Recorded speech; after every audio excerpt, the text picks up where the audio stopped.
Hello everyone, welcome back to the Believers channel. So today's topic is on the general knowledge, Newton's laws of motion. Isaac Newton has invented the foremost three laws of motion. From apple to gun, it will explore you throughout many examples and enhance your knowledge about the scientific motions which take place in our day-to-day life. So let's continue. First law of motion, law of inertia. Yes, first law of motion is also known as law of inertia. When an object is at rest, it will stay on rest, and when an object is in motion, it will continue in motion until and unless any force is acting upon them.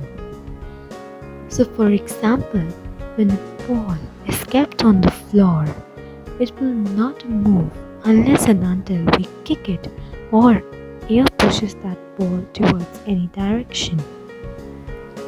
You can look into the picture.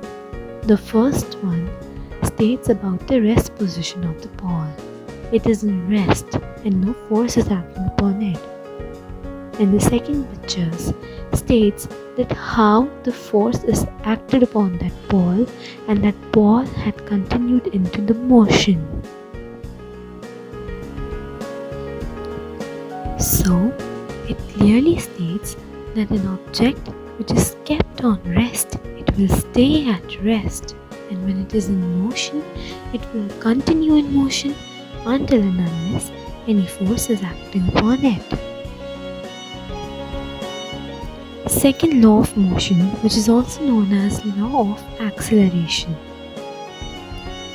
It states that the acceleration of an object is dependent upon two variables. First, the net force acting upon the object. Second, the mass of the object. The acceleration of an object depends directly upon the net force acting upon the object and inversely upon the mass of the object.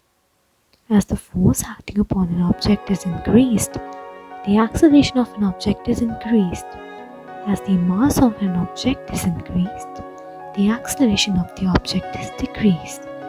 It is very clearly stated from this definition that when we apply more force, the object will accelerate more faster.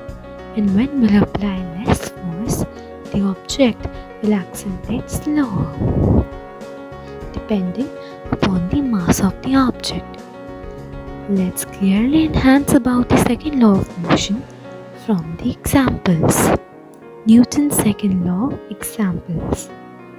First one states that if you apply more force to an object, it accelerates at a higher rate.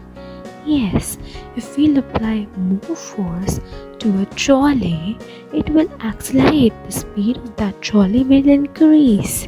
And if we apply more and more force, the acceleration will be more and greater.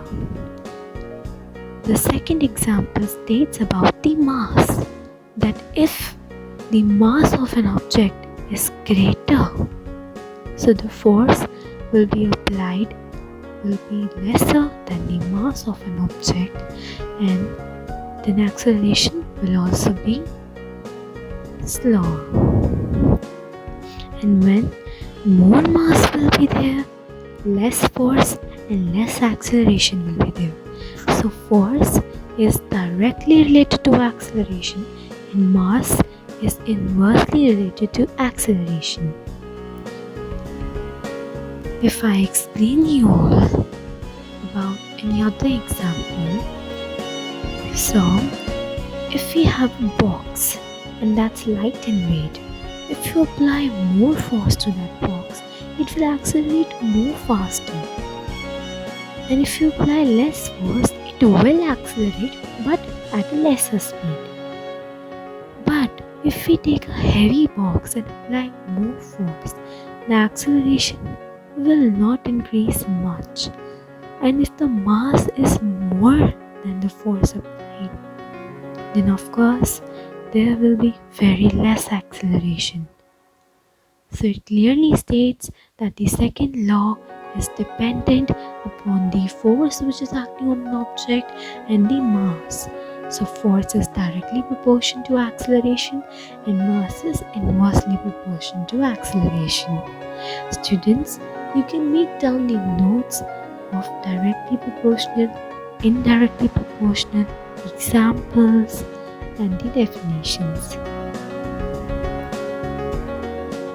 Third law of motion, which is also known as law of reaction. A very interesting law. Let's read. It states that to every action there is an equal and opposite reaction. For example, when we shoot from a gun, so the bullet accelerates towards the direction where you shoot it. That was your action. And when you shoot and your gun moves backward, it is reaction. So when you shoot, action takes place, and on the same side, the gun moves towards your shoulder and reaction also takes place. So to every action, there is an equal and opposite reaction.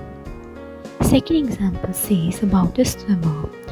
When a swimmer swims, it pushes its hands and legs in forward direction so that he or she could swim.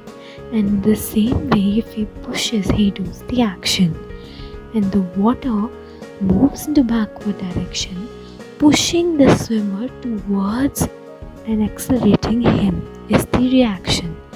So when the swimmer is swimming, he always moves his arms in towards direction and removes the water from sideways so that he could move, and water also pushes him.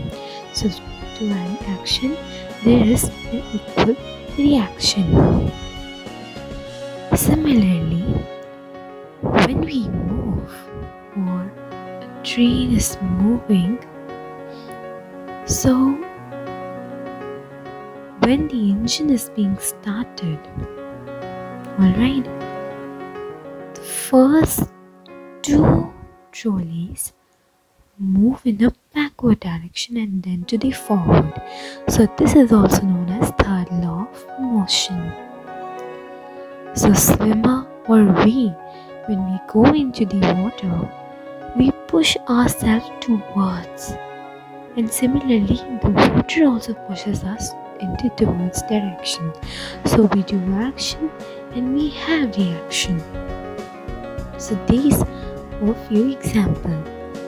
Swimmer pushes the water in the backward direction and water exerts a force on the swimmer and moves the swimmer towards the direction.